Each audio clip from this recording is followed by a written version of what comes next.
Late night, May 28, 1453. Outside the walls of Constantinople, the Ottoman military headquarters. Mehmed II stood there, a sultan barely 21 years old. Before his eyes loomed the world's mightiest walls, the Theodosian Walls. The inner wall towered roughly 12 meters high, nearly 4.5 meters thick. A complex defense system of outer walls and moats. In 1204, the Crusaders took this city, but no one had ever breached these land walls by frontal assault. April 6th, Mehmed II began this siege. The Ottoman forces numbered tens of thousands. Some estimates reach 100,000. The defending Byzantine garrison, roughly 7,000 to 10,000 men. Even with reinforcements from Genoa and Venice, they were hopelessly outnumbered. But numbers alone could not bring down these walls. Mehmed II, however, had a secret weapon. Urban, an engineer from Hungary, or perhaps Transylvania. He had built a massive cannon, 8 meters long. Stone projectiles weighing hundreds of kilograms. The exact weight remains a matter of estimation. April 12th. The first shot. A thunderous roar shook the plains. A massive stone flew through the air, and the Theodosian walls cracked. Inside the walls, Emperor Constantine XI watched. He knew, if these walls fell, everything would end. The Byzantine Empire won 123 years of history. It all rested on these walls. 7 weeks since the siege began. Small-scale attacks came in waves, but the defenders repelled them again and again. No decisive blow had been struck. May 27th, Mehmed II's headquarters. His generals had gathered. Sultan, we should lift the siege. Withdraw before winter comes. His generals were beginning to speak of surrender. But Mehmed II did not waver. He stared at the map, at one single point on the walls, near the gate of St. Romanus, the Lycus River Valley. The terrain was lower there, a structural weakness in the defensive line. Artillery damage had taken its toll. His finger pointed to that one spot. Tomorrow at dawn, we launch the final assault. Mehmed II's voice echoed through the tent. All forces concentrate near the gate of St. Romanus. The cannons will shatter the walls, and then we break through. His generals fell silent. This was the final gamble. That night, tens of thousands of soldiers prepared. They sharpened their weapons, donned their armor, offered prayers. Tomorrow, many would die. They knew it. That same night, Constantinople, Hagia Sophia. Constantine XI gave his final speech. Tomorrow the enemy will launch their full assault. We will fight to the end, for God and for this city. The soldiers stood in silence. The citizens wept. They knew. This was their last night. May 29th, 1453, 4 a.m. The entire Ottoman army charged. Tens of thousands of soldiers surged toward the walls as one.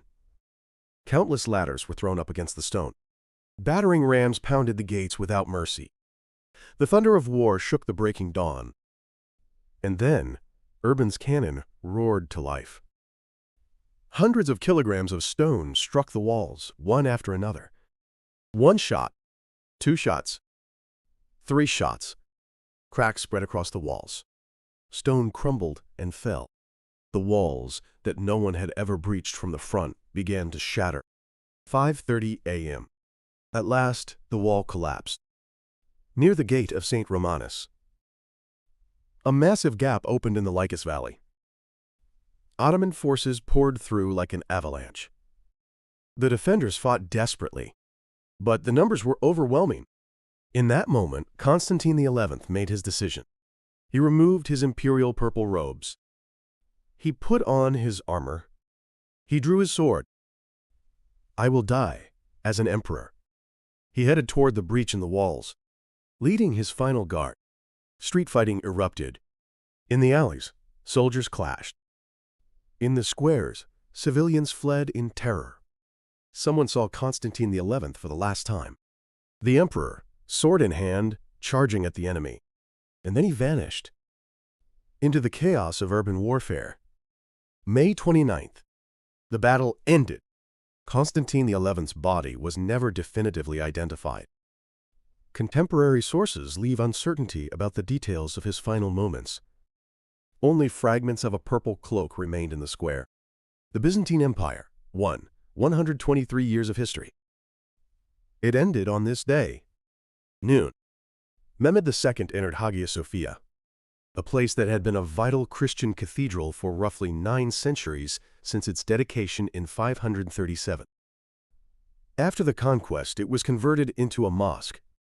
He knelt on the floor and offered his prayers. At 21 years old, this sultan changed history.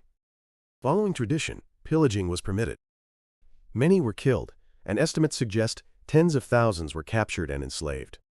However, the exact numbers vary greatly depending on the source. Countless books were burned. Works of art were destroyed. Yet according to records, Mehmed II regretted the city's devastation and ordered the pillaging stopped early. But not everything was lost. Many scholars fled west, carrying with them texts from ancient Greece and Rome, to Italy, to France, to Germany.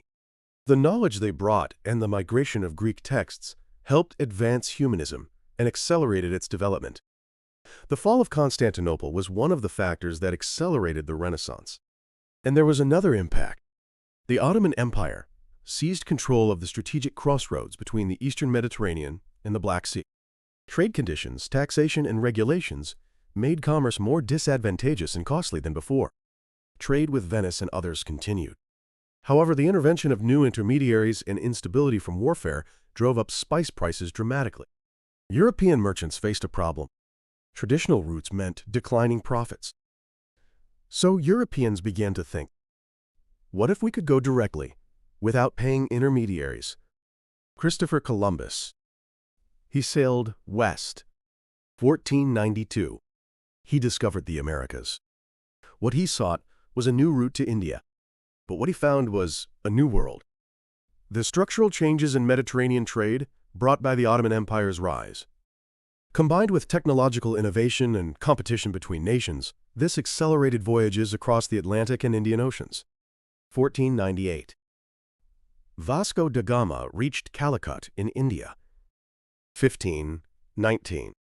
The Magellan expedition set sail, and the circumnavigation was completed by his subordinate Elcano and others. As the Ottoman Empire's rise changed the conditions of Eastern trade, Europe turned to the seas. And the world changed. The fall of one empire transformed the world. The end of the Byzantine Empire, through the migration of Greek texts and scholars, accelerated the Renaissance. The restructuring of Mediterranean trade helped propel the age of exploration. This is how history moves. One event triggers a chain reaction. May 29th, 1453. This day is often spoken of as a symbolic turning point. While periodization varies by region and perspective, the world certainly began to shift. Now let me ask you this. History doesn't repeat itself, but it rhymes. The end of one civilization marked the beginning of another. When one path became difficult, humanity found another. If you're facing difficulties right now, is it an ending, or is it a turning point toward a new beginning? What history teaches us is that change is inevitable, and adaptation is the key to survival. Share your thoughts in the comments.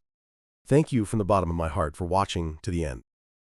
Just as the fall of Constantinople changed the world, history's turning points always offer us lessons. On this channel, we relive humanity's pivotal moments of choice and learn wisdom we can apply to the modern world. If this video was valuable to you, I'd appreciate your subscription and like. Your support gives power to deliver the next chapter of history. Until next time.